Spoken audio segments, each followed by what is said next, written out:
ظاہر ہے کہ جس طرح مرتب اور جلسے اس طرح آج کل ہوتے ہیں، دور رسالت مآب میں اس طرح کا تو رواج تھا ہی نہیں۔ اب جتنے بھی مسالک اور مذاہب کے اندر ہوتے ہیں، پروگرام ہیں، جلسے ہیں، تقریبات ہیں، جلوس ہیں، تو اس طرح کا سٹائل اس دور میں تو یقیناً تھا نہیں۔ مرور زمانہ کے ساتھ جو یہ چیزیں آ گئی، لیکن روح اگر وہی ہے تو اختلاف نہیں ہے۔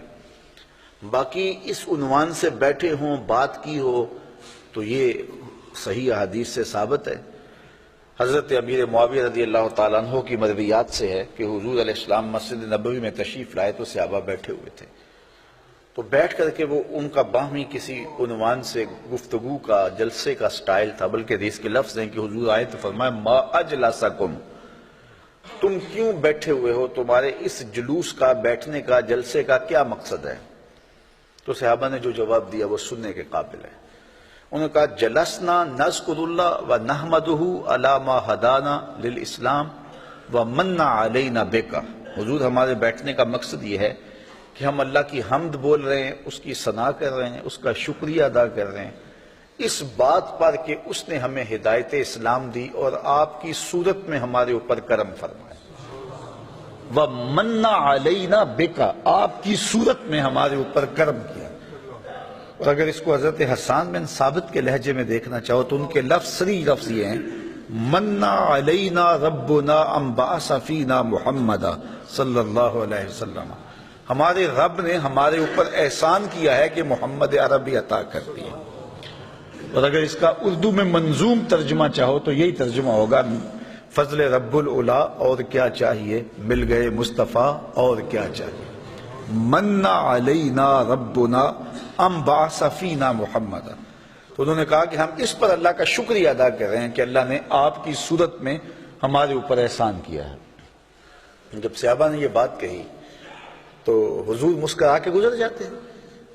کہتے کہ اچھا کام ہے، اور اگر اچھا نہیں تھا تو روک دیتے، لیکن حضور فرمایا کیا صحابہ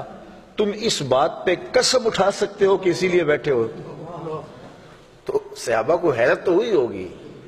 کہ اس بات پر قسم لینے کا کیا مقصد ہے، لیکن حضور نے کہا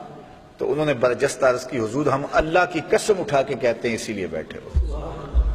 حضور نے باقاعدہ حدیث میں آتا ہے، مسلم کی روایت ہے، سنن نسائی میں ہے، باقی کتب حدیث میں ہے،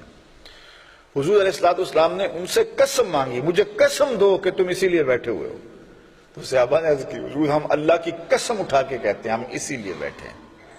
تو حضور نے قسم مانگی ان سے اور انہوں نے سب نے باقاعدہ قسم دی، ہم اللہ کی قسم اٹھاتے ہیں، ہم اسی لیے بیٹھے ہیں کہ آپ کی صورت میں اللہ نے جو ہمارے اوپر انعام کیا ہے اس پر اللہ کا شکر ادا کر رہے ہیں۔ تو جب صحابہ سے باقاعدہ حضور نے قسم لے لی اور انہوں نے قسم دے دی تو حضور علیہ السلام نے فرمایا صحابہ میں تم سے جو قسم لی ہے وہ کسی تہمت کی بنیاد پر نہیں لی، کوئی شک نہیں تھا تمہارے قول کی صداقت پر کہ میں نے قسم سے تصدیق چاہی ہو، بلکہ ماجرا کچھ اور تھا، اور وہ کیا تھا کہ میں حجرے میں تھا، اتانی جبریل علیہ السلام، میرے پاس حضرت جبریل امین آئے، تم باہر بیٹھ کے مجلس کر رہے تھے اور میں حجرے میں بیٹھا ہوا تھا، اتانی جبریل علیہ السلام، اور میرے پاس جبریل امین آئے فاخبرنی ان اللہ یباہی بکم الملائکہ، مجھے جبریل نے آ کے خبر دی اے صحابہ تمہارے اس عمل پر اللہ فرشتوں میں فخر کر رہا ہے، تمہارے اس عمل پر، فاخبرنی ان اللہ یباہی بکم الملائکہ، تمہارے اس عمل پر اللہ فرشتوں میں ناز کر رہا ہے، فرشتوں میں فخر کر رہا ہے کہ میں نے ان کو ایک نعمت دی تھی، کتنے قدردان ہیں کہ اب بھی بیٹھ کے اس کا شکریہ ادا کر رہے ہیں۔ اللہ اکبر۔ تو مجھے بتائیے آج اگر میں اور آپ بیٹھ جائیں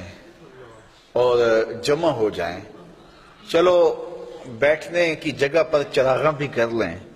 نیچے اچھی چٹائیاں بھی بچھا لیں، اب اتنی آوازیں نہیں ہیں کہ زور سے بول کر آخری شخص تک آواز پہنچائی جائے، چلو سہولت کے لیے لاؤڈ سپیکر بھی لگا لیں، کوئی دور و نزدیک سے لوگ آئے ہیں ان کے لیے کوئی کھانے کا شیرینی کا انتظام بھی کر لیں، تو اس میں کیا قباحت ہوگی؟ یہ کیا بالکل اسی مجلس کا تسلسل دکھائی نہیں دیتا؟ ہاں اگر ضد ہے تو اس پر بڑی باتیں کی جا سکتی ہیں اور کی بھی جاتی ہیں، لیکن اگر ضد نہیں ہے، انصاف کی نظر سے دیکھا جائے تو اگر اسی عنوان سے میں بیٹھ جاؤں اور آپ بیٹھ جائیں اور ہم جو ہے وہ اپنے رزق سے اس کے لیے کوئی دوستوں کے لیے اہتمام بھی کھانے کا کر لیں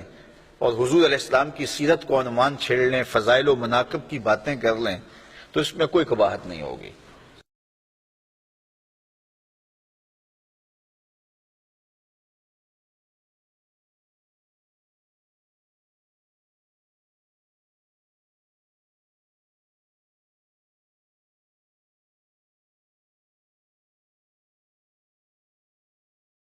مائے نیم کنوں آکھاں درد وچھوڑ دا حال نہیں، مائے نیم کنوں آکھاں درد وچھوڑ دا حال نہیں، مائے